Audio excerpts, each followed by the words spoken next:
Good afternoon, ladies and gentlemen. We are coming to you live from KICC.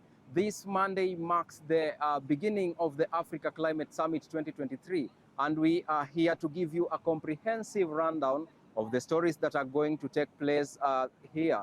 Of course, earlier today, the president commemorated this event. He was addressing the people on matters climate. And right about now, I am here with a gentleman, the Mr. Climate 2022-2023, second runners-up, right? Yes. Great. Now, introduce yourself to our viewers and tell them your name. My name is Morioki John Dagwa, 25 years of age, Mr. Climate Kenya second runners-up 2023-2024. And I'm so excited to be in this forum. Great. What motivated you to contest for this position? As a young child, the environment that I used to live in, it was very hectic and it brought a lot of disasters to our health. And now when I grew up as a teenager, I got platforms to do cleanups, and that really motivated me until this year where I got the links to contest in this competition. And I'm glad I got the opportunity with the title, and now I can be a voice to my generation, to the children, teenagers, and the young people, and to the rest of my community, and Kenya and to the world at large. Yes. Before we even proceed, congratulations. Thank you so much. Now, from where you sit, what are some of the climate challenges that Africa is facing, and how can these challenges be addressed? Climate change is a topic that cannot be narrated or talked about in one sitting, and that will need a lot of time on it.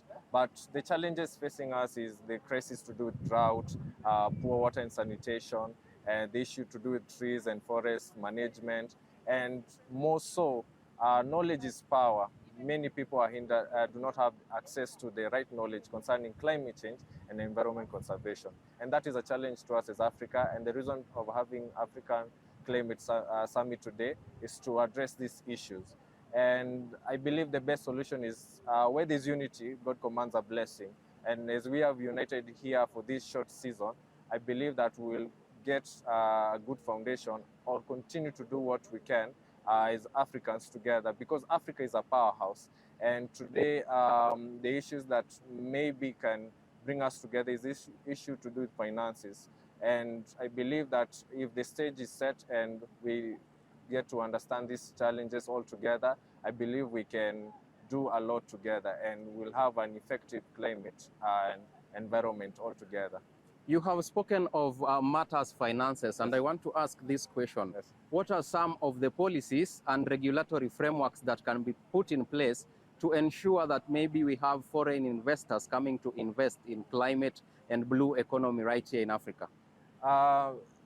Finances starts first of all from government policies. How the government runs its country, that's where it starts. Because now, for example, countries that are in debt, it might be a challenge to consider this matter, and it is a matter that really needs to be taken seriously. So it all starts from government policies, and it breaks down to private sectors, private companies, stakeholders, and all these people that come to partner together with the government. So if the government sets its record right and also fund or utilize funds to maintain or to communicate the issues about climate change and environment conservation, I think it will be easier for donors and people to partner with governments so that this issue can be taken into deeper considerations.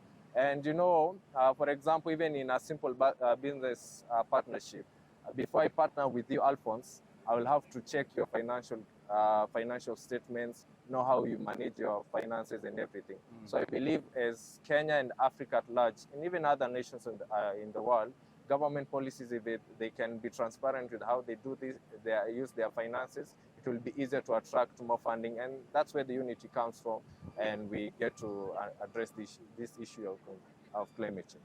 Okay, thank you so much. Yes. Where is the voice of the youth in all this? The voice of the youth, number one, starts with me as Mr. Climate Kenya, and I'm so glad and I'm grateful to God for the opportunity. But what I will say is that everyone is important. Everyone has a voice. We are all unique and we are made up differently. So wherever you are, Alphonse, wherever you are as a young person in this country, in Africa, or all over the world, you have a voice. All you need to do is speak out. You may not be heard, you might not get the opportunity that I have today, but you speak out, because when you speak out, it will be heard and it will be said that you spoke. Because if you keep silent, there's nothing that can be done. Well, thank you so much, sir, for your time. Thank you so much. Go and be the voice. Thank you. All right, guys, we will still continue giving you more updates right here from KICC. My name is Alphonse Ouma.